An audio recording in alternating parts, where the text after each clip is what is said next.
So the objective type questions from your novel Pride and Prejudice. Who is the protagonist of Pride and Prejudice is Elizabeth Bennet. Who is Mr. Darcy's closest friend? Mr. Bingley. Who marries Mr. Collins? Charlotte Lucas. How many Bennet sisters are there? There are 5 sisters. What is Mr. Bennet's main character trait? He is sarcastic and witty.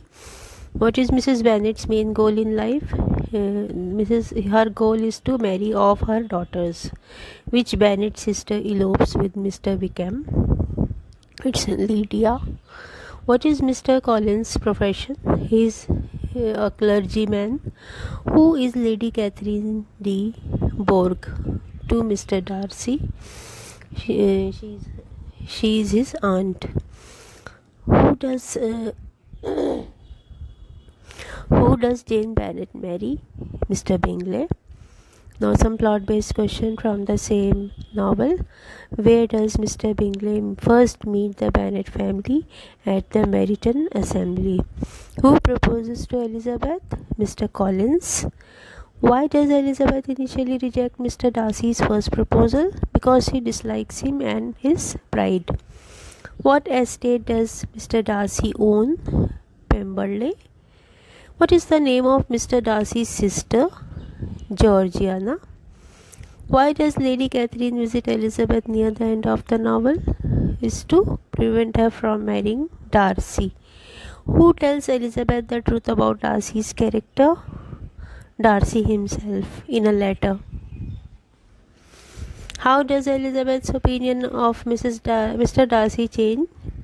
She begins to appreciate his integrity. What role does Mr. Darcy play in Lydia's marriage? He arranges and pays for it. Where do Elizabeth and Mr. Darcy finally reconcile? They reconcile at Pemberley. Now about themes and symbols, some questions. What theme does the title Pride and Prejudice reflect? Is misjudgment in character. What does Pemberley symbolize in the novel? Darcy's true character. What does Lydia's elopement symbolize? It symbolizes the foolishness and social disgrace. Which character is most associated with vanity? Lady Catherine. What does Charlotte Lucas represent in the novel? Practicality and compromise. Which character is a foil to Elizabeth? Charlotte Lucas. Which theme is most reflected in Mr. Collins' proposal? Social mobility through marriage. Which of the following is not a major theme in Pride and Prejudice? It's colonialism. What moral lesson does Elizabeth learn? She learned to check her own pride and prejudice. What does Mr. Wickham represent? He represents the misleading charm and deception.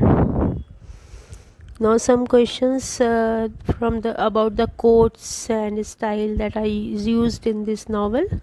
So first question, who says you must allow me to tell you how ardently I admire you and love you? Who says this? Mr. Darcy. The novel is written in what narrative style? Is third person omniscient. Who says I could easily forgive his pride if he had not mortified mine? Elizabeth Bennet.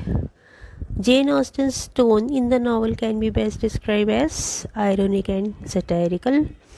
What literary device is common in Austen's dialogue? Irony.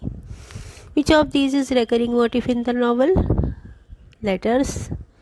Who says happiness in marriage is entirely a matter of chance? Charlotte Lucas. Which of these best describe Mr. Darcy at the start of the novel? Arrogant and aloof. What is one of the novel's main satirical targets? It's the marriage market. What does Elizabeth value most in a partner? Morality and respect. Now some questions about facts and context used in this novel.